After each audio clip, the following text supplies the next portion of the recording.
What's up, Jay? How are you? I'm well. How are you? Girl, I'm tired. I'm not gonna lie. I'm good, but I'm tired. Listen, 2 weeks ago you said the same thing. Listen, you been out in these education streets? You We've be been tired in these, too. we've been in these streets. Good evening, everybody. We try to keep it real because it's real talk, real time with Chandra and Gorgette. How's everyone? Faux show. Faux Yeah. show. Welcome, everyone. We're so excited tonight and very happy that you are joining us for another live. We are going to have the honor and pleasure of getting perspectives from the higher education realm. I am so psyched. As a mother of a college student, I have been experiencing it from her side. So I am just so psyched to hear what's really going on at the higher ed level. What about you, G? Well, Chandra knows this, and most of you don't. I am back in higher ed. I started at the University of Maryland, College Park not even 2 weeks ago. And so I'm excited to get the skinny from two distinguished faculty.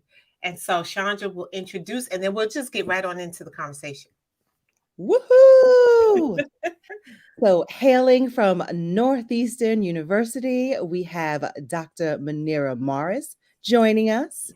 Welcome, Dr. Morris. Hi, Welcome. thank you. Thank you. And hailing from the illustrious Howard University, we have Dr. Chimene Castor joining us. Welcome. Hi. Thank you. Hey! So glad you could join us this evening. Thank you, thank you, thank you. We appreciate Yes. it so much. Yes, we are really excited. I mean, I have been K to 12 for 20 something years and was in higher ed for 7. Chandra's been K to 12 for like 100 years. And so we just knew we had to bring not just higher ed admin people, because you all are program coordinators, so you could give us that side of the house, but also faculty folks. So why don't you briefly, introduce yourselves, and then we'll kick off our questions. Yes. Who wants to start? Sure, we'll start in alphabetical order. I'm Dr. Chimene Castor. I'm an associate professor in the Department of Nutritional Sciences at the College of Nursing and Allied Health Sciences at Howard University. And prior to that, I was at the Bronx Community College for a couple of years. So I've been in the business for about 12 years. And it's been, yeah. Okay, pause. Don't say no more. Yes. First of all, did I hear the Bronx? Hey, Yes, the Bronx. Yep. Bronx Science graduate right here. Bronx Science graduate. yes. Thanks for being here. Thank you. Thanks for inviting me. Of course. Good evening, everyone. My name is Dr. Mounira Morris. I am an assistant teaching professor at Northeastern University. I teach within the Graduate School of Education. Before that, I was an associate dean of students at Clark University in Worcester, or some of my Bostonians would say Worcester, Massachusetts. I worked in higher ed, student affairs. Oh, wow. At least now 25 years. So I've been doing this for a long time, but served as a full-time faculty member since 2017, and happy to be here. Yes. Yes. So, I mean, my golly geez. All this expertise. All of it. all this expertise. So, I mean, what we're talking about is really just reflections, people coming back to school, people, I mean, kind of just give us a sense, if you guys will. First of all, Mounira, Northeastern's in Boston, just so everybody knows. And Howard, everybody knows where Howard is, the nation's capital, Washington, D.C. But we kind of want to get a sense from your perspective, what's going on in education, in your role, and in your capacity. Want to start, Dr. Morris? Sure, I'll start. So what's going on in education in my role? So there's a lot. Yeah. There's a lot going on.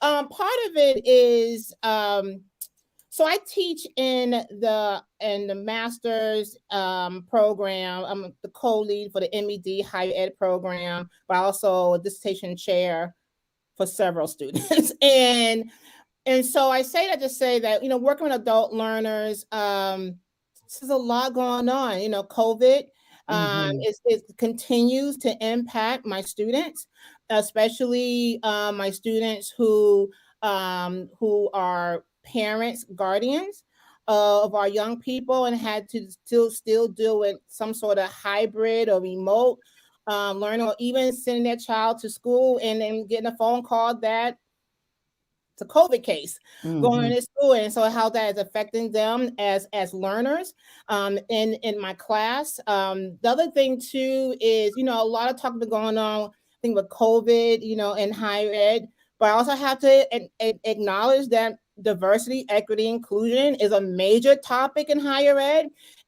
Especially after the murder of Mr. George Floyd, although we know that the murder of Black and brown bodies been going on for decades. and so, but because of that, because of what happened last year, a lot of institutions of higher education are having these dialogues or conversations around diversity, equity, inclusion, and students are pretty much demanding action as well. And so the last piece I'll say in my world is, because of the racial injustice, the racial climate that's going on in our country, obviously in higher ed, and also COVID, the increase of mental health cases is, I know my colleague can share more about that because of her field, but we see more and more of that in I think higher education is really struggling, trying to provide services for our students, and then definitely for our students of color, knowing that there's a stigma around mental health and mental health services and so forth. So I'll stop right there, but that's been going on in my world as a faculty member at Northeastern. What does it look like in your world, Dr. Chimene? Hi. Okay. So, I'll take the mental health issue first. We are experiencing an epidemic in the area of mental health, and part of the issue part of the thing about mental health is that you don't see it, right? And because you don't see it, and you have students that are some of them are masking it. And the way they're masking it is the way in which they approach you to get help. So you have people talking about mental health. You have students talking about, I want to advocate for myself. And when they're talking about advocacy, they don't really have a good understanding what that word means. They use it a lot, but then the approach is such in a way that it creates a little bit more distress for them. Because if you're coming at me and says, I'm going to need you to let me submit my work late, and you need to be okay with that, to me, that's not advocacy. That's demanding at a very different level. And then as a faculty person, by the way, we are not considered as human beings. We're not supposed to have feelings to respond to the level of advocacy that we are getting, but yet they're coming to you and said, I have a mental health issue. And then the moment they bring out their mental health issue, you have to respond in a way that's with compassion and kindness. And you got to put aside the level of mistreatment that you've encountered from them for the past couple of weeks, and then try to support them. Now, I have to tell you that since March 10th, I have to tell you that my prayer for students has increased at a different level, praying for their mind, their heart, their soul, and their spirit.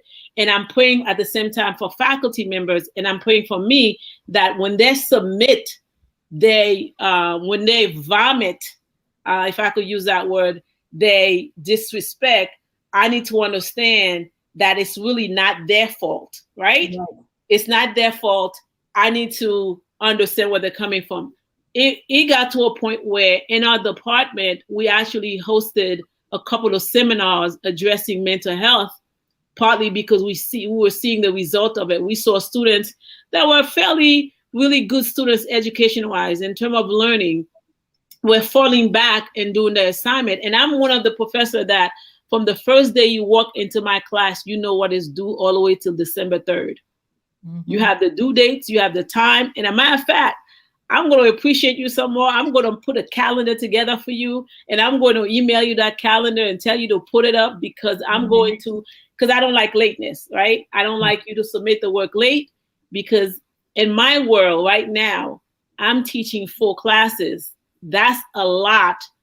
And I'm teaching the clinical track, the regular track, pre-med, pre-dent, and I'm teaching graduate courses. So when you're teaching that, so then your level of preparation is different. So when they're talking about mental health lately, as I'm hearing mental health, it's strictly one-sided.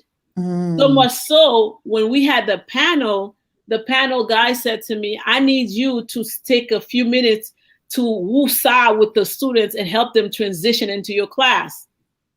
I said, well, did somebody help me woo-saw and transition into when I walked in here? He looked at me like, what? I said, what you seem to understand. He said, well, I need to reschedule to make sure I make adjustment in my time so that the students, if they are late with their work, it's okay.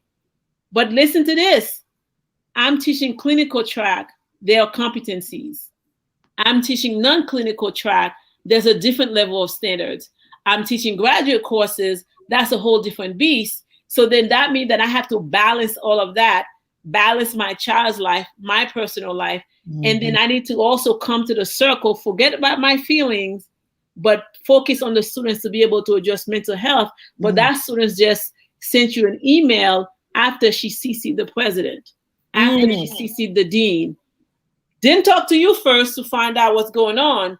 Didn't get the information for you, but you've already been CC'd all the way to the higher up. At this point, as a human being who didn't pray that morning about this, is going to respond a little bit differently. So the complexity of higher ed is so much that you have to get to a point in your situation where you have to be purposefully and deliberately make arrangement for yourself to make sure that you're mentally intact. Otherwise, you're going to fall to the crack, and they're going to say, oh, what happened to her? So we are dealing with an issue right now where faculty are, I want to say, are disregarded, and that students are priority.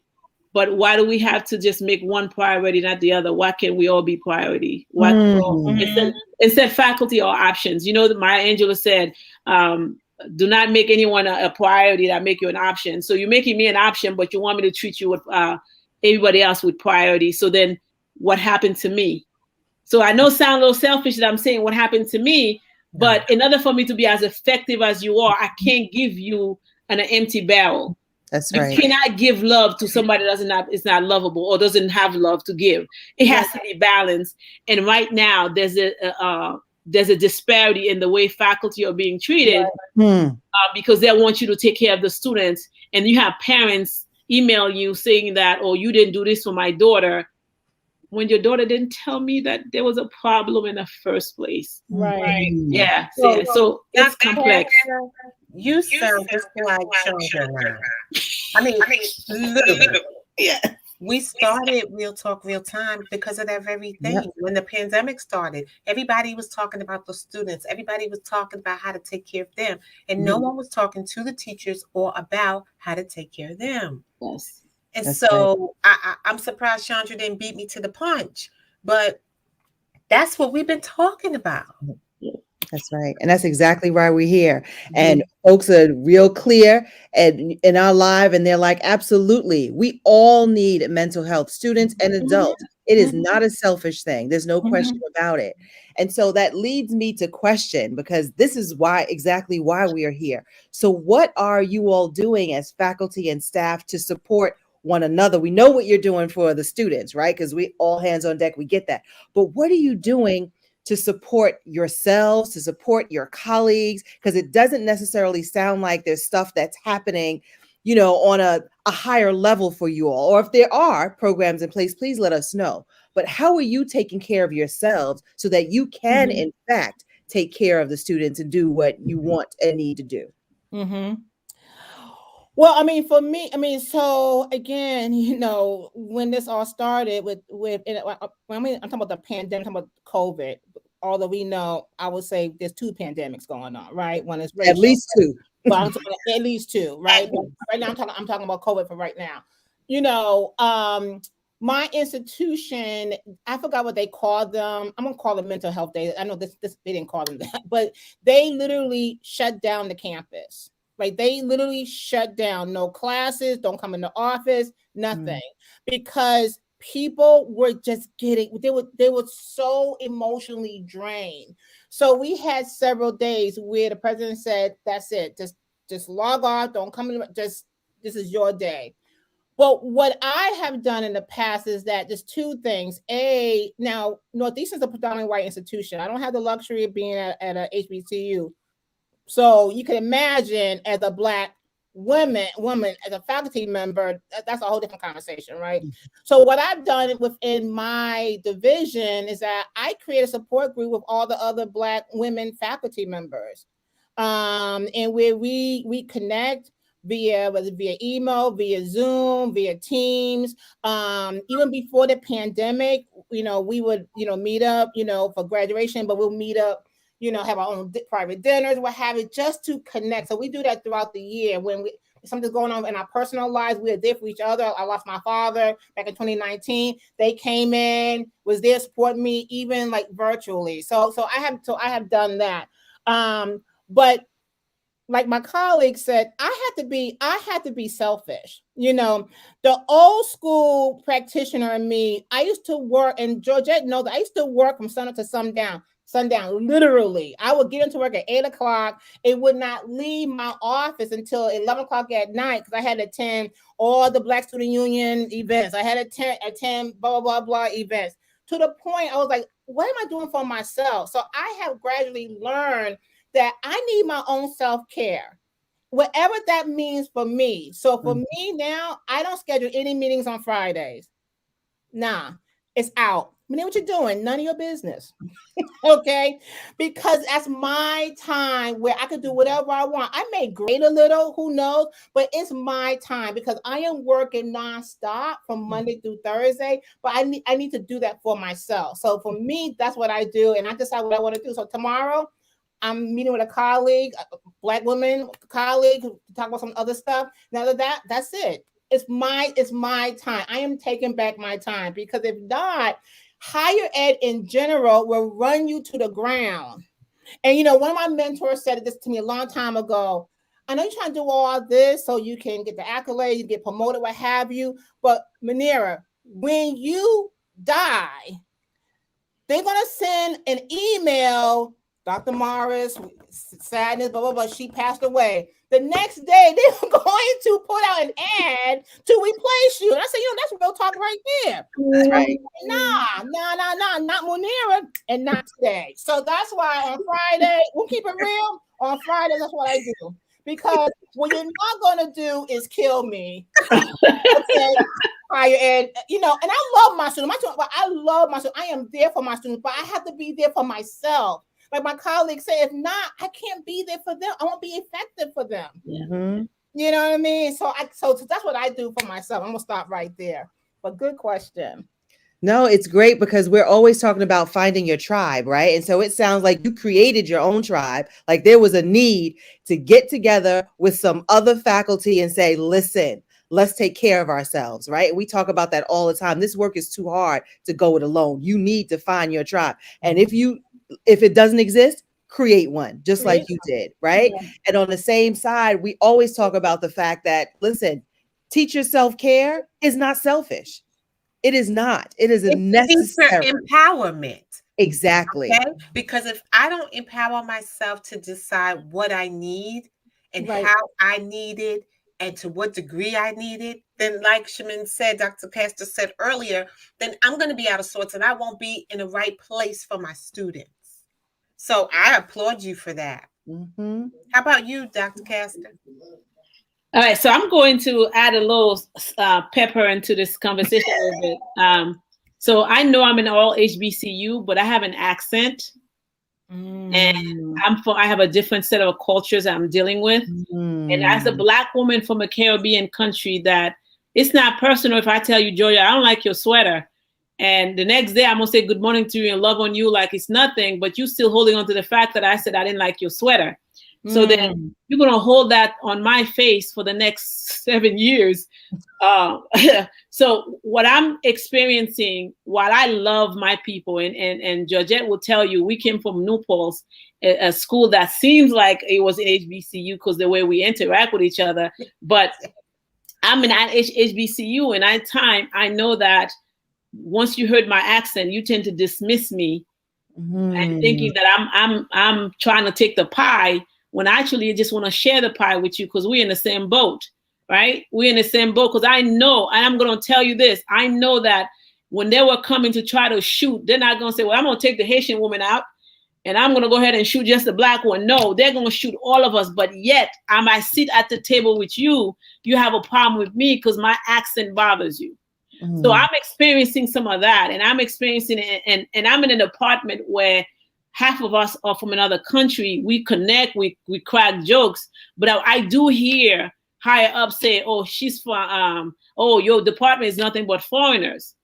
So you have to, and because of that, you have to be careful of what you say, how you say it. Now, I know people say I'm tenured now, but I was always fresh before tenure, so it's not, it don't mean nothing. So the issue is now I will say the same thing I was gonna say to you. I may even say it nicer because now I'm saved. I know Jesus at a different personal level, and because I know Jesus at that level, I'm gonna add a little sugar and sweeter to it. Before that, I'd be like, I'd have said it, and I was in tenure. So imagine that. So that transition, but I just want you to know those are some of our experiences as in sitting in an HBCU where 30% of the students are from a different country, but my accent bothers you, but I work harder. And when I come to the table, I'm not coming to the table empty. I'm going to deliver. And I'm not going to deliver because I'm trying to be cocky. I'm going to deliver because of my work ethic. I'm going to deliver because I really love my people. I really love and want them to learn and want to do well. I was so stressful at that level because of my need to always do well and produce and come up with new idea for the department and work with the students. And by the way, I was getting in trouble on a regular basis because when you hold students accountable for the work and expect them to do well and expect them to behave, this is in a university and I need you to operate at that level, there's always going to be consequences. Your evaluation is going to be different. And it's not because I don't love you, it's because I love you. That's why I'm doing the work. So I had to learn to either run, exercise. I would not leave my house if I'm not going to, I have to exercise. And I'm a registered dietitian. I'm going to eat right. And I'm going to make sure I get my massage, and I make sure that I do vacation. But COVID has impacted my vacation life, so I make sure I do vacation. And I try to crack jokes, and I have great set of friends that I could connect with. And I could tell you that I call some of them to just vent, and I know some of them be like, "She's still complaining. It's been 9 years. You're still complaining. Why are you not leaving?" I love my people. I don't want to work this hard for anybody else but my people. But at times, my people, I question whether they love me the same way. They have the same passion for me as I have for them. Ooh. So then I have to make some adjustment. I'm not going to make adjustment in my work ethic, but I'm going to make adjustment how I respond to what you're saying. Clearly, it has nothing to do with me. It has to do with the fact that you don't know that while I look the same color as you and I have the same passion, I know who I am and where I'm from, and I know my country, and I know the depth of Africa in which I came from. You don't. It's okay. So I'm going to love you anyway. So I'm dealing with that. And those are some of the issues. So when you're dealing with that and if people feel like you're trying to take their pie, when I'm trying to bring the pie to the table for all of us to eat, it's a double whammy. It's a double-edged sword. The Bible said double-edged sword is sharper than a cut to the joint. And now I'm experiencing the double-edged sword. You're cutting me through in both sides. And if I go work for the other side, I'm going to have to deal with the color of my skin because I am Black. And I'm sitting at the table where I'm supposed to be loved, but I'm questioning on a regular basis. Now, it sounds like I'm complaining, but say that again, please. I said, this is heavy. This is heavy. It's so much to unpack. I can't even. So those are some of the issues. Balance it out. I exercise. I eat right. Because I've actually gained weight, not because I don't eat right. I'm a plant-based. I post it all the time how to eat right. But then I decided that, wait, some of that is stress. How do I manage that stress? Mm-hmm. And so how do I minimize that stress? So I need to work. I'm purposefully, deliberately pray, exercise, eat right, and make sure I get enough sleep. Because those are the things I could control. Yeah. I cannot control other people's behavior. I cannot control the student's response. And as a matter of fact, just to be fair, so that I'll operate as a human being at times for the way the students treat me, because sometimes I have an accent, I grade blind. So I don't grade with students, I see their name, totally blind. That way I know I'm being fair. And I know that when I come to sit because I have to explain myself on a regular basis. When I have to go to explain to myself to the higher up, I said, well, who is this student? I didn't, when I graded their papers, when I graded their exam, I didn't see their name, because I can't take it personal, because at the end of the day, I answer to something higher than me. I don't answer to man. I'm working unto God. And if I'm working unto God, I need to operate that I know God is going to see what I do. Don't get me wrong. I don't get it right all the time. Sure. But that is how I deal with the fact that I'm at home, but I'm not at home. Go ahead. I was just going to ask, have you noticed any difference between how students treated you pre-COVID and how students are treating you all now? Like, I'm wondering if, what you all are telling us right now is this is just status quo, higher ed, or is it at a whole different level now because, twin pandemics, 3 pandemics, there are a few of them that are going on at the same time. Have you noticed any change with students and or with administration? Because it was not lost on me that Dr. Chimene, I noticed Mounira doing the same thing, that you talked about folks evaluating you in a particular way, right? Your evaluation being hit for students' complaints, or if your expectations are here and they're hitting here, folks are complaining and you're getting chastised for that. So that wasn't lost on me. So I'm wondering if there was a shift in behaviors in students and or in your admin through this entire COVID period. What has changed? What has remained the same? I think so when I was face-to-face, when we were face-to-face, you could clearly see the struggle in the students' eyes. And then you were able to make that adjustment based on the fact that the way they're moving. Because I've been given the gift of being able to read a room, and I could read the room and sense that. And then I would stop and say, and then part of it was I'm able to go through the lecture without even looking at my slide or my book, because I'll practice. I practice the words. So then, and I could see that would intimidate them a little bit, and I'll stop and say, okay, where did we get lost? Help me to find you. And then they'll say, well, I didn't really understand this. And how is it that you could do this without looking at your book? And I'll say, well, I practice, I do my lecture every semester. So, and then it make them feel better to know that I read the book every semester, to multiple books every semester to really make sure that I hone in the point. And I look at their behavior, how they're sitting. And then I walk around the room a lot to see what they're doing. Were you distracted when I mentioned this? And then what I do throughout the lecture, I would include exam questions. So if you're not paying attention, you're going to miss it out. And I said this, I'm going to give you 50 to 60% of the exam through my talk. So it's up to you whether you want to pass or not. If you chose not to pay attention, that's on you. So that's one thing. And I evaluate. Now, one of the things that we don't consider at Howard is that we have a disparity even in the students that's coming to class. You have students that's coming from private institutions that are well prepared for higher ed. Then we have students that are coming in that had just inflated grade that got into the university. So then they all sit in together in the same classroom, And then my standard is that I set high standard. I do not set up for mediocrity because nobody did that for me. Dr. Myers, Dr. Moore, none of them did that for me. So I'm not going to cheat them. So I set up high standard. Now what I have to do is there are students that took that high standard and said, I could do this, but there are students that have to pull them along continuously on a regular basis so that I could get them up to par. Because I'm telling you that by the time they finish my introduction class, the professor, the next class will say, oh, I know which class you came from. And that will take, because when I was trying to, there's a particular class I've been trying to get out of for 3 years. When I was trying to get out of that class, the professor was like, nope, we're going to vote. We don't want her out because we could tell the difference. Because by the time they finish my class, there is a difference. There is a standard. I'm not going to say, Gorgette, I think that you could do, I'm going to say, I think you could do this, but you need to do A, B, C, and D. Mm-hmm. I'm not going to just say you could do it without giving you a plan. That's not me. I'm going to give you a plan. Now it's up to you whether or not you want to reach to take that standard. Now, I'm going to tell you for the most part, this semester with 60 students in one class, about 7 dropped. 7 dropped because she has too much work. But don't worry, they're coming back again because, you know, I'm still teaching that class. The issue is you want the grade, but you don't want the work.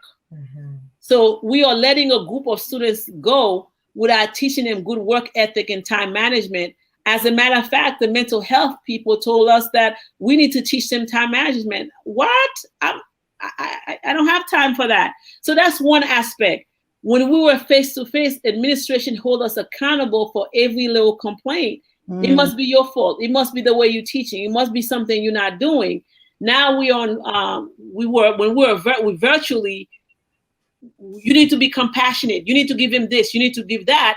I said, then my question to you is, at what point do I hold them accountable for the work? Once you tell me that, then I'm going to do what you said to do. At what point, because it's a lot of money, do I let you leave here without having the basic concept of what nutrition is, and you are a nutrition major? Can I ask Dr. Morris, are you seeing the same thing? You know, my program has always been virtual. We've always been online. So that has not changed. Our format is the same. But again, our students' experiences and their needs are different, right? Because now, like I said before, they're working remotely, what have you. But here's the thing, I agree with my colleague. You can give me whatever excuse you want to give me, in regards to why your assignment is late, what have you. A, I'm going to deduct points. B, I am still going to hold you accountable. What you're not going to do is slide through my course. Even when I told my doctoral students, I have 4 defenses this week, 4 of them. Okay, proposal defense, not final defense, proposal, and they'll tell you Dr. Morris was hard. Dr. Morris challenged us because I'm not going to sign off on trash. And I'm sorry that little Bobby is home now because he can't go to class. I'm sorry that you're working more hours now because of what. I am sorry to hear about that. I'm serious about that. I am. But what I'm not going to do is lower the bar. Yeah. What you're not going to do as a doctoral student, submit trash. You're not going to, because when I was a doctoral student at UMass Amherst, my advisor, my chair, did not cut me in a slack. He didn't care the fact that my aunt was sick. He didn't care, but that's okay. So when you submit that chapter 1, and then even during that meeting, chapter 1.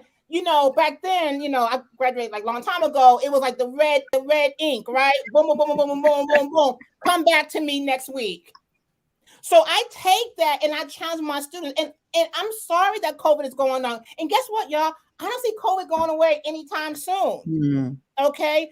But what I'm not going to do is lower the bar. What I'm not going to do is just say, you know what, you passed, good luck. I'm not doing that. And I think what's happening with college, I think just in higher ed in general, we feel bad. Like, oh, man. It's really affecting them. You know what? I'm just going to give them that B+. I know they haven't submitted one thing this quarter, but that's okay. I'm going to get a B+. And I'm just not doing that. You know, Can I say something to you both? mm-hmm. I believe by the time students get to you, they have practiced that so long, they might be really good at it. I just want to Good at what? Chandra. I was trying to say a different phrase than bull crapping, because what she's talking about is, and we see that, right? And we see that oftentimes we as educators will often make excuses for our students. Oh, well, he's having a really hard time because so and so is happening at home. Or, well, you know what happened over the weekend, so you know it's okay. Or families will come and say, so listen, this is what's going on with them. Is it okay if they don't hand that in? Or this is a good one: we're going away for 2 weeks, could you just send us a packet knowing they're going to miss cruise Disney cruise? Yes, it happens on the regular. No. And we're just like, and sometimes we're told by our administrators, listen, just give them a packet.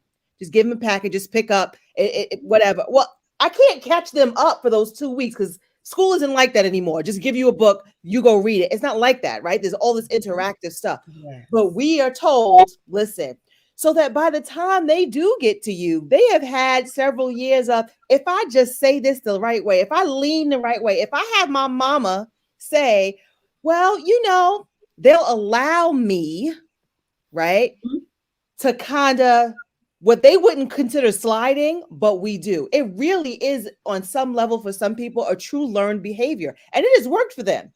And I don't think it's even conscious. Students. I'm just thinking, right? Some of your most successful students, meaning they got that grade. We could talk about grades and success at another point in time, but they've learned how to do school.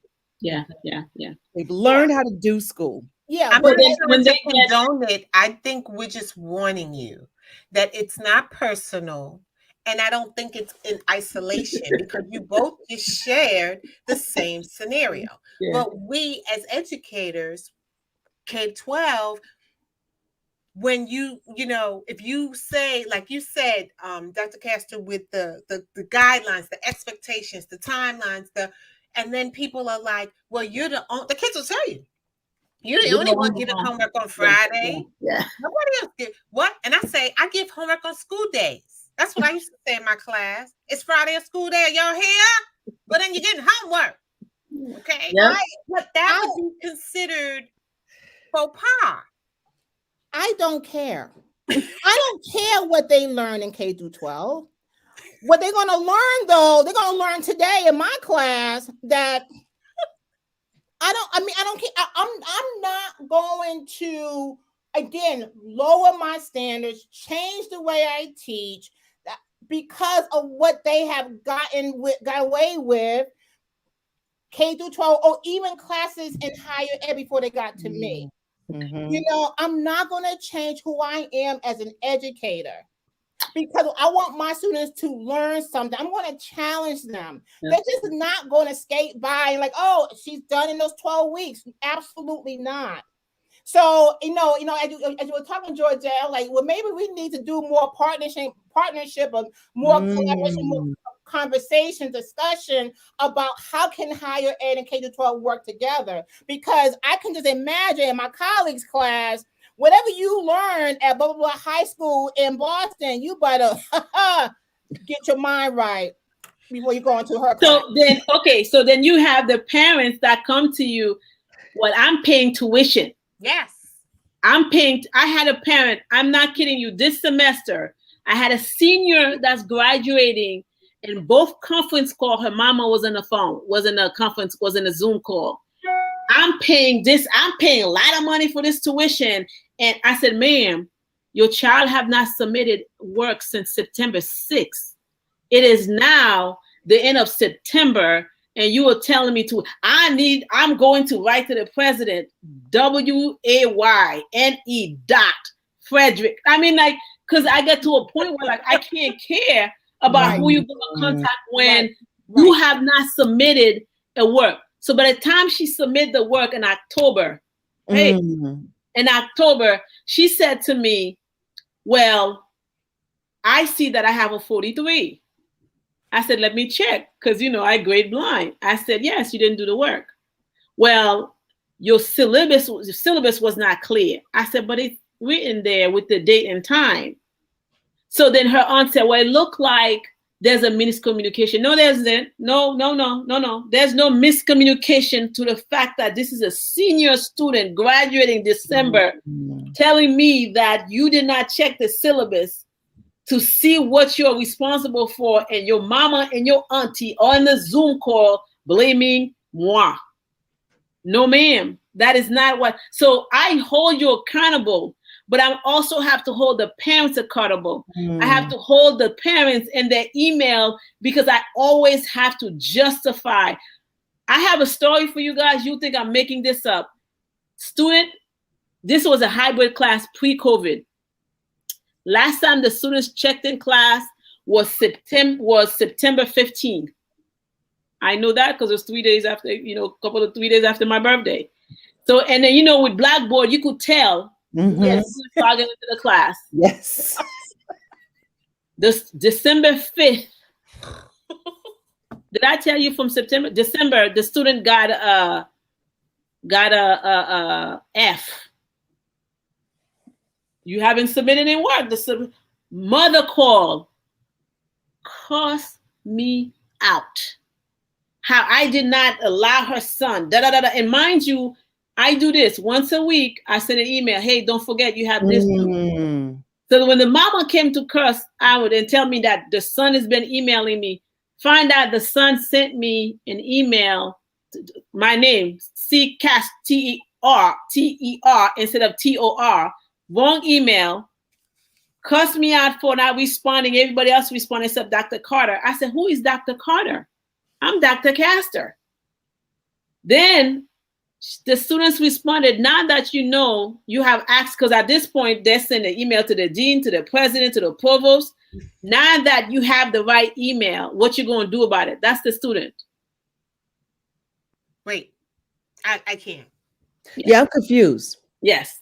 Now that you know what's happening, what you're going to do, and threaten all kind of lawsuits. So at the end of the day, yes, at the end of the day, I look at it, I said, Lord, I pull over, because I was driving. I pull over.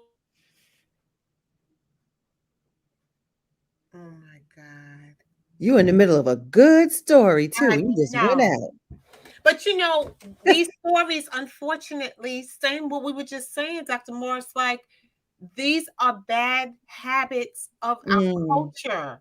Right. And it this is not really our topic, but if you think about the way our communities are not talking, we're not collaborating, we're not supporting, we're just constantly pointing the fingers at each other and becoming isolated into these particular groups and not willing to take responsibility for action. It's true. And it's not starting when they get to the academy. It's starting when they are kindergarten. I remember working at the Children's Museum, and the parent would say, like, oh, you're doing such a great job. It's like all the kid did was open the package. Right. Doing it. So we bring some things, make them so fabulous. And then important things like you and Dr. Castor are talking about are questioned about giving students guidelines and expectations and timelines and standards, and it's unfortunate. Where do we go from here? Right. I think honestly, as I'm listening to you and listening to our colleague, we need to have more of these conversations, right? But not only just as educators, but I'm talking about senior leadership. I'm talking about superintendents, principals, because here's the thing. You and I we could talk all day about this, right? We literally can. But the thing about it is that we have limited power, right? We can't do it alone. And I just think that it's a larger conversation to have, because I'll be honest with you, and I hope there's no K-12 folks in the audience, right? But I am one of those people that like, it's K-12 fault. Now maybe if they did A, B, and C, I wouldn't have this problem, I'm not taking that. But I mean, you got to admit, Chandra, you know, we have been doing that to each other for a long time. I The know. elementary High people are school blamed looked by at- the middle school. Yup. And It's true. It's true. Yeah. And then, you know, I teach on a master's level, right? So for me, it's K through 12, undergraduate education. Like if they didn't do A, B, and C, then I wouldn't be having these issues. So I think it's a larger conversation to have. And we need to change the culture. You know, and also too, what I'm noticing, even with some, and I'm just gonna call it out. Even with some of my students who are first gen or low income students of color, whatever case may be, you know, some of them had told me, because, you know, I would like grade their papers and sometimes it wasn't, you know, the best grade, right? And they had told me, like, you know, in the past, high school, college, they have gotten away with it. Absolutely. And I'm the first person, one of the first people who was holding them accountable. So they're grateful, but they're angry.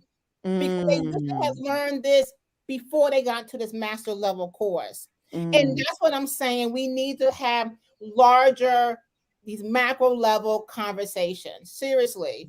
If not, we're doing our students a disservice.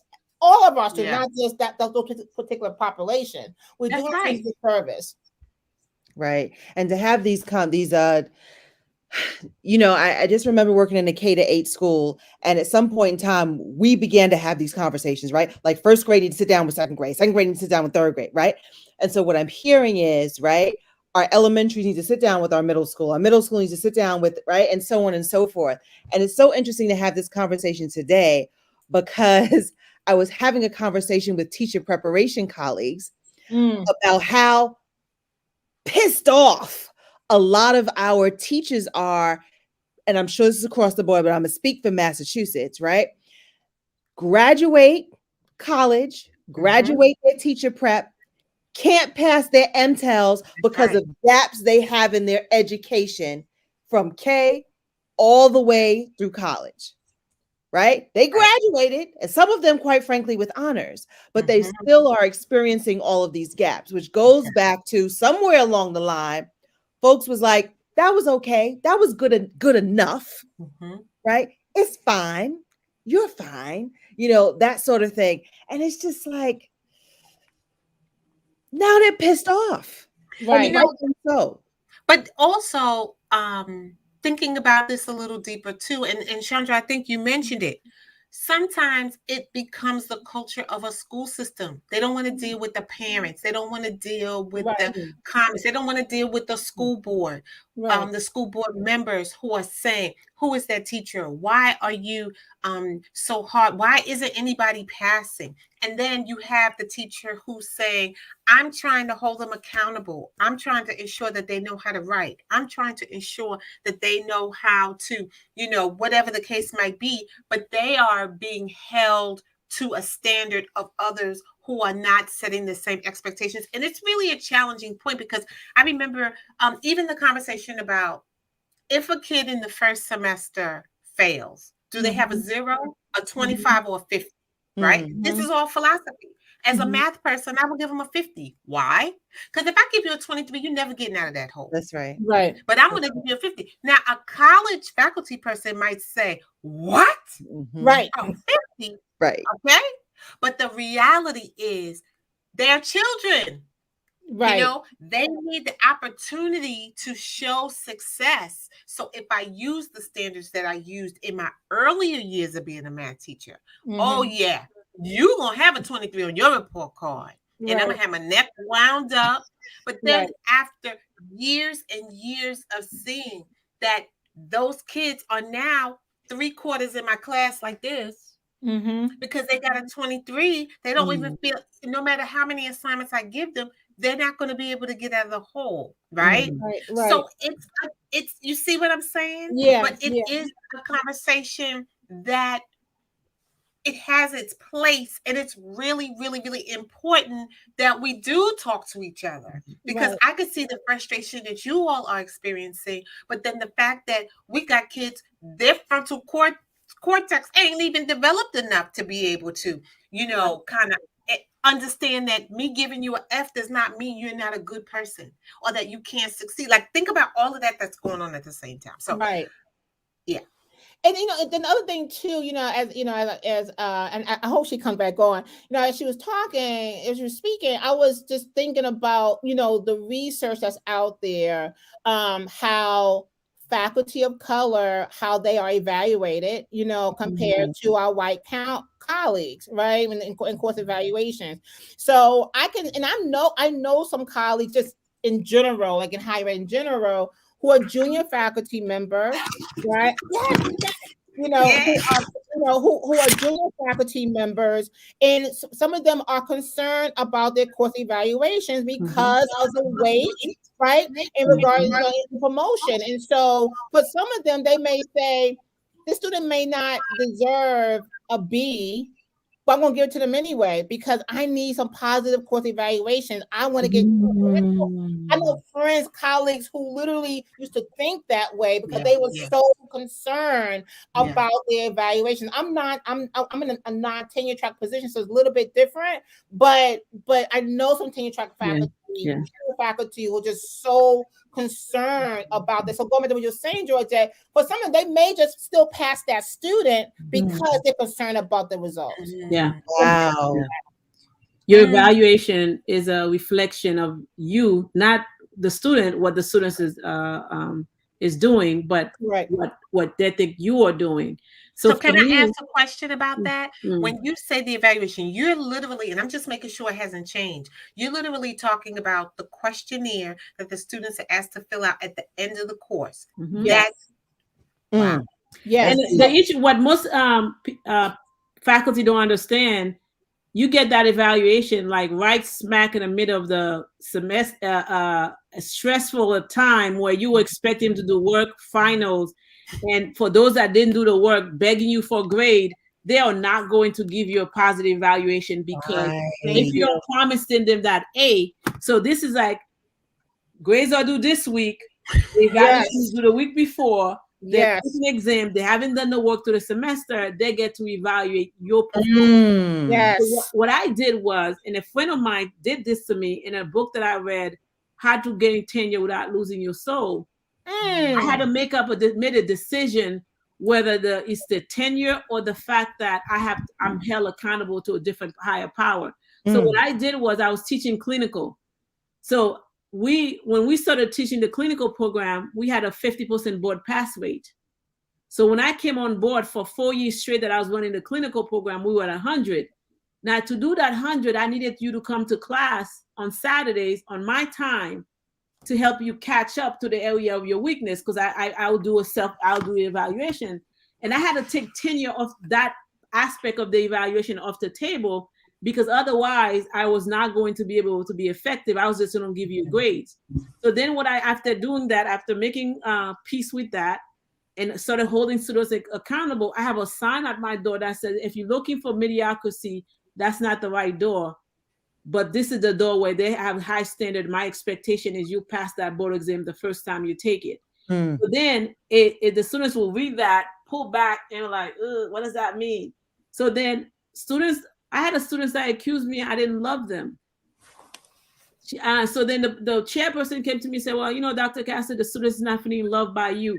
So I said, I'm not their mama. He was like, what? I said, I'm not their mama. That's not what I'm here for. But send the student to me so I could give them the definition of love. Love is patient, it's kind, it's not self-seeking, it's not about self-control. Nowhere do I see that it says love does not hold me accountable to doing my schoolwork because you're looking for that. I said, I'm not it. And they was like, oh, you're not cuddly. I said, I'm not. Then they said, when you have children, you'll understand.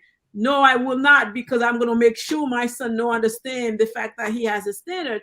So you're dealing with that, and you're dealing with parents, you're dealing with students that feel like you should do for them without them be able to do for themselves. And you have faculty that now being evaluated, because we are evaluating three things: your research, and you are evaluating your teaching and your service. To get one article published, it could take up to 6 months, but they're expecting 3 from you per year, plus the course load, plus applying for a grant to put a good grant together, not even a funded grant. A good grant together will take you a good 6 months. So then you have all this in your plate to get promoted, And then they're looking at how your students feel about you, Mhm. that base. And I have to tell you, ladies, I stopped looking at those evaluations. Mhm. Yeah. And the Yes. reason I stopped looking at the evaluation because midway through, I said, how are you feeling where we are right now in the course? What do you mean? Where are you? I saw the first exam. I saw the fact that you did distant exam. And this is why my exams are only worth 40% of the grade for the semester. The rest is based on, did you summarize the chapter? Did you write 5 questions about the chapter that you read? Can you write a paper about basic nutrition? Can you do a presentation about a chapter about nutrition? Because what I'm looking to do is to not only teach you how to have some critical thinking skills, how do you conceptualize the work that you are doing and be effective? And if I do not do all those things and only looking at your exam, I am not effective because anybody, That's right. let me tell you, so the students are very, very, very resourceful. They have the glasses that could click, take a picture of it, and I feel it that you spend $1,000 on that when you could spend $1,000 in tutoring. So because of that, I've taken up exam as being my priority off the table because my intent, my purpose is to give you some remnants of education when you leave that place. And I have to tell you, even the faculty member also could go against you if you're doing it this way, because yes, faculty will say, oh, that was pretty harsh. You didn't accept his late work. I said, I told him it was due from August the 23rd. It's not November. He didn't do it. What do you mean? Why should I accept that? If he has a job and he didn't do his job, he's not going to get paid. To consider this is his job. Right. And so then I had to really change my mindset. Yeah. I had students that had $3,000 pair of shoes but couldn't afford books. So I had to tell you, listen, look here. Go ahead, sell your shoes on eBay so you can have the books to attend my class, because I'm not going to give you an excuse. I had a student tell me that, but your weave costs this much. I'm gonna need you to take that, sell that weave, that real hair that you do, but I'm gonna need you to come to class. I mean, literally, my syllabus had to dress in my class. Wow. What to wear. Yeah, don't come in pajamas. But then I have another set of students that really want to do really hard, was working the 2 jobs. I had a student that didn't have something to eat in the weekend because their meal plan. So we have all this. So you know what? Every weekend, as a dietitian, I want you to help me to create a menu that's going to cost $20. And then I want you to prepare those meals and make it healthy, taste them, and let me know. She caught on to me what I was doing at the end, making sure she had something to eat in the weekend. But the whole idea is I had to remove myself from the fact that your evaluation of me is based on students that's going to be pissed off before the semester is over, and that's how you're evaluating me. So I tell them, come to my class. Right. You have to come to my class. Right. Right. You guys, we could go for another hour. My God, my God. I do want to make sure we give you the opportunity, Dr. Castor, to answer the question based on everything we talked about and so much that we didn't. Where do we go from here? Oh, we can't give up. We still love our children. Right. Just because you love them, don't mean you're not going to hold them accountable. But I think I really enjoy what Dr. Morris said, is that we need to have conversation with the 10th, 11th, 12th graders. We need to retrain their muscles, the educational muscles, and have them start thinking like, when you get to, especially our babies, I'm saying our babies or students, they need to get to a point where, listen, when you get to college, you go into a counter, Dr. Morris or Dr. Castor, they don't have time to play that shenanigan games you want to play. They're going to hold you accountable. So we have to have those conversations. And what you're doing right now is a perfect segue to do that, is that we need to merge, collaborate, research, discussion with the 9th, 10th, 11th, 12th graders as they transition into college, because otherwise that we're going to continue to encounter that kind of experience that I'm experiencing, encounter that kind of experience, because you're in master's level. Oh, my master's students, I love them. kudos to them. I'll teach those class any day, eyes closed. I love it. They're ready because they want it. But undergraduate students, we need to teach them how to transition. We need to have those honest conversation with them that nobody's going to hold your hand. And if we don't do that, we are going to be in a position where you're not going to have faculty that's going to want to teach. Because you said for $2.15, forget that.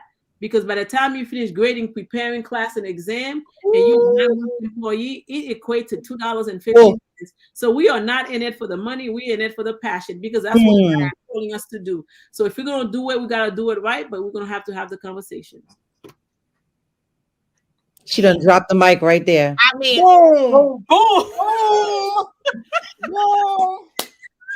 Yes, ma'am.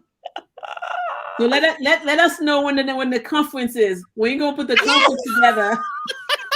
Yeah, I reserve Howard Library for you for the conference, and let's have those conversations because it's needed. Yeah, it's long overdue. Yeah. In reality, we have Real Talk, Real Time Educators Forum. We started K-12, but the reality is that we're all in this together, right? That's right. Yeah. We just can't afford to kind of be segmented and think it's just us. And I feel overwhelmed in some way, because there's things about what you guys said tonight that I didn't imagine were so parallel to what the K-12 educator is feeling. I have to be honest with you. Chandra, what you think about that? I totally agree. There's no question about it, right? Like, there are just some threads that run through education, period. There's no, you get a bunch of educators in the room.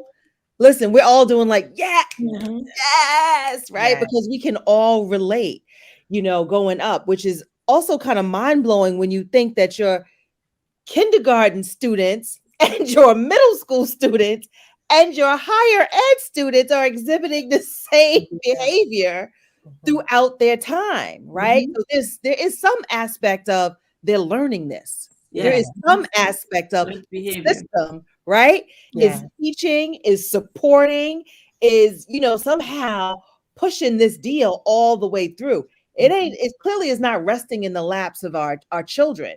So it's a really interesting thing for me to begin to think about. How do we have these cross conversations, right? How do we really have a serious conversation that says, all right, so this is what I'm experiencing at the undergraduate level. Let me talk to you folks, in 10, 11, 12, or maybe it's higher education folks are talking directly to students. It might not even be an educator to educator conversation. Maybe it literally is a directly to students themselves. Right? Because part of it is educator may take it from the to K-12 may take it personal that you're saying this. Yeah. It's not really personal. It's my experience. Now, you could interview another colleague from the same department. They may tell you something different. But I'm telling you, in terms of the caliber of students that are receiving, there's that disparity of education, where they're coming from, home life, from the home life all the way to the educational life. At the same time, but I want to say this, it's our students, our kids, the one that look like me, are the one that's going to suffer the most if we don't address this issue. We talk about often, Chandra and I, in our, when we're solving the matters of the world, a lot of this is about community, that we have to come together as community. We have to have future teachers that are Black and brown and that have passions about science and technology and the arts and higher ed, and that are in the classrooms and in the academy to try to help and support our students. Because our own individual college experiences have been unique. And it was often that we went to those faculty and staff members that looked like us to help us through those dark times. But we now also, as parents and aunties, I can't forget the auntie in the conference, parents and aunties and cousins, we need to be realistic. I could say my own son was considering not continuing school and talked to his cousin, and she was like, yes, you are. I know it's taking a long time, but yes, you are. So, and we have to be willing, because, we also have don't tell my child nothing kind of going on too. So I feel like it's a lot of community that we have to acknowledge. So ourselves as parents, ourselves as citizens, ourselves as professionals, we do need to do our part to help our young people understand what's required and what is expected. Yeah.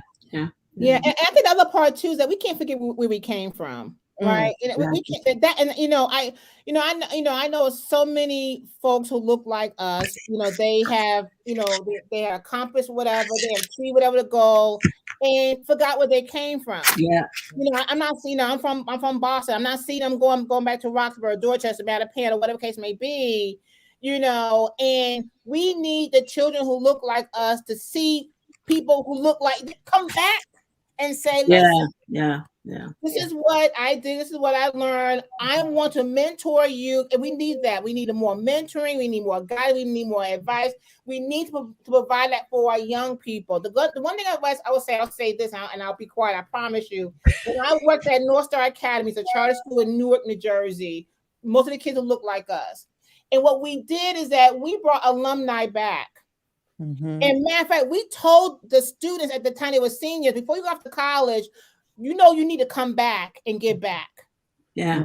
Because how we helped you get to where you are right now, they need your help. Yeah. They don't need their help. It's a community. It's this domino effect. And and so we need to teach that to our young people. We cannot forget where we came from. Yeah. But again, I think where we came from too is not limited to race, right? It's like and Chandra and I talk about that with the Educators Forum. We are not seeing the point of education just from the view of Black and brown people. Many times when we're talking Black and browns, because we Black and brown people, right? But we need to understand that all the children that are within the walls of our schools are important. We care about them. We want them to succeed. And so that community is not only if you look like me, only if you go to my, my alma mater, only if you know my people kind of thing. Yeah. Oh, absolutely. Absolutely. But I cannot ignore the fact that a lot of our children of color. Absolutely. Okay. I stated it earlier too. Yeah. I stated it earlier too. And that's why I say, when you talk about being educators, many people are not telling their children to be educators anymore. They don't want to give our white colleagues, our colleagues from other countries who are in the game doing the work, they want to criticize them. Say, you don't know my kid. Well, then make sure your kid goes and comes back to help support what we're trying to do here now. Right. It's not right. Right. Or help them to understand your kid, right? Because the other thing, it feels like that the various factions of the community shouldn't be fighting one another. We are all supposed to be working together, right? For the benefit of the student. That's right. Yeah. So we're talking teacher, school administrator, faculty member, family member, as they get older, their spouse, their kids, whomever, like it really is all about that student. Yeah. And we have to begin to stop seeing ourselves as adversaries. That's right. Because it's not really about any of us. We've already done what we're supposed to get done, right? It really is about the student. And we have to come from that space. And sometimes we have to, knock those walls down when it comes to parents and be like, hey, listen, we want the same thing. Yeah. We might be talking about getting at it differently, but we want the same thing. So how do we have a conversation so that we can get to yes, right? Which is about the success of your student. Yeah. And I tell my students that I already have the degrees. So if I didn't care, I would not do all what I'm doing. I'm not willing to sit there for 2 hours to tutor you on a Saturday when I could be doing something else. So it's because I care.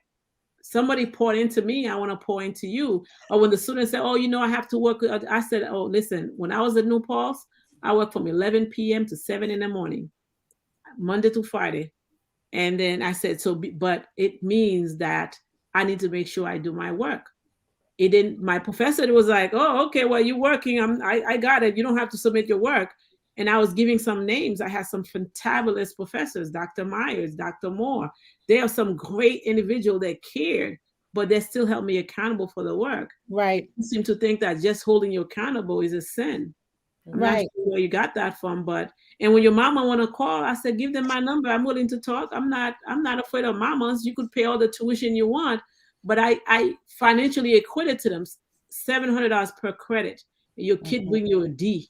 Mm-hmm. That's Right. not a passing grade. It means that you gotta pay that $700 again. So when I equate them to finance, they're like, I said, you're So again, that's a community issue, right? That Yes. that the enemy is you, when really it's not. It's the knowledge that they're not aware of. Right. Oh my God. You know, and I will say this. I promise this is the last time. I will say this. You know, again, I work with adult learners. So I work with, you know, master's students, doctoral students, but you know, even with that population, once they know, for the most part, not everyone, but once they know that you care, Mm-hmm. they are going to work their best. Yeah. For the entire 12 weeks this quarter, I met with 2 students every Saturday, 9 to 11, to get them through to the proposal. Mm-hmm. I said, but if we're going to do this, you need to do your part and have your Mm-hmm. work ready for me prior to Saturday. Mm-hmm. This week, they defended the proposal. Mhm. And again, it's because they knew that they had someone in their corner who cared. Yep. They knew that this person was not going to be laxed on them, right? That the standard was going to be high. Mm-hmm. So again, my population is different from my college population, but the theme is the same. Yeah. You know, holding students accountable, whether it's K through 12, undergrad or graduate education. That to me is the key. It may look differently because of the age group, right? But still hold them accountable regardless. Nevertheless. Yep. Absolutely. Absolutely. This has been fantastic. And we apologize, those of you with us live. No, we're not apologizing. We thank you for hanging in there with us. Yes. But we Most want to definitely. give you guys an opportunity, if you want to connect with either of them, you know, in whatever way that you might have questions. You guys might have fans now. You might have future students that want to get information. So, Dr. Castor, will you start? How could they reach you? They could use my personal email. It's ccaster214@gmail.com. I'm open to all type of questions, so I'll be happy to help them navigate through the process. You can't learn how to swim by yourself, so I'm Yes. I throw you a life jacket. All right. Just don't drown me with the jacket. You won't. I got your back. I got you. All right, Dr. Morris, how about you? Yeah, so if folks are interested in, you know, asking me questions or interested in my master's program or the doctoral program at Northeastern University, they can reach me at mo.morris@northeastern.edu. All right.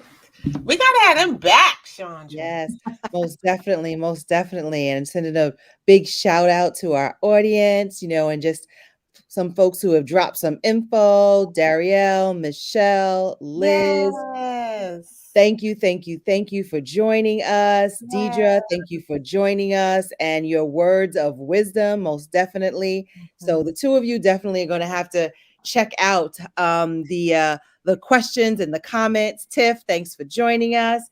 Because folks were really into this conversation. And as always, you know, you get a group of educators together. We could talk about stuff all day long. But I love the through lines. And I love the fact that, you know, we have this tribe. We have this tribe to inform, to support, you know, all in the furtherance of education for our students. That's what it's about. And also we're doing it without losing our souls, right? Yes. Right. That's why we got to be here together, because Yes. you know, as you guys shared, we got to find our tribe and here together. Absolutely. So we will be having our next episode on January the 13th, and we're bringing some special educators. Now, come on, y'all. You know that's going to be good. Okay. So if you know someone that needs to be a part of this, invite them to our forum. We also have this on YouTube, but I mean, Chandra and I just have too much fun doing this. But it's really important work. And we do also want to just thank you for encouraging us to kind of keep it alive. People have said, y'all can't quit now. So we ain't going to quit. Okay. So we're going to bring them twice a month. We got the Passion Project coming out. I don't know if y'all know what that is, y'all. Y'all know what that is? Mm-hmm. Listen, we know a lot of y'all have these personal passions that you are exploring. As I told Chandra, I've been interviewing people with her over these last few weeks, and I have a passion. I love to sing. I'm a singer. And so just like I sing in a group but I teach and I do my thing, but my personal passion is just as important to my work. So we are highlighting educators that have personal passions, want to share them, and we just want to encourage and inspire each other with that. So Yes. any parting word, Chandra? Yeah. I always have to add that teachers are people too. We like to forget that, but we are people too. Secret. None of us own any capes and there are no S's across our chests. We are human people too with full lives, right? And we want to be treated as such. Yeah. And we need to take care of ourselves and one another. That's right. Y'all, this work is just getting harder. It's not getting easier. Yeah. Dr. Morris, you ain't lied. I don't think COVID's going anywhere anytime soon. And all the things that come with it and all the trauma and all the difficulties of life that come with it, they're not going away, right? So That's true. how do we deal with it? How do we support one another through it, get over it, keep our expectations high, because mediocrity is never going to be an acceptable thing, right? How do we keep our expectations high and keep pushing each other forward so that we can be in this work, those of us who truly want to be here and believe in our students and believe in education as a tool for liberation. And in order to do that, you got to make sure that you are constantly filling your cup, constantly. And these conversations fill my cup. These conversations fill my cup, most definitely. Thank you both. We thank you. Thank you for the invite. Until next time, everybody. Until next time. Bye. Bye.